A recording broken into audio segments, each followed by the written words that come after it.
coaches that the losses hurt more than the wins feel good. So we're going to enjoy them, and that's everybody. Everybody is a part of this win, the coaches, the players, the doctors, the trainers, the academic support, the fans, the local media, everybody. Everybody's a part of this win today, and we're going to enjoy it. I thought we did some really nice things on defense. We weren't able to get off the field like we were last week with the 3 and outs. And the turnovers, that's something that we need to do a better job of, is getting turnovers. But whenever you hold an opponent like we did, I thought Akron's a good team. I think they're well coached.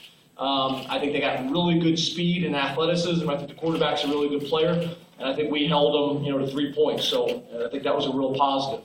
Offensively, we need to improve the running game. There's no doubt about it. We got to get that going. But we were still able to make plays and get some points on the board. I think special teams overall, I think we punted really well. You look at Fula averaging 48.8 yards. Was able to pin them deep and ball location and things like that.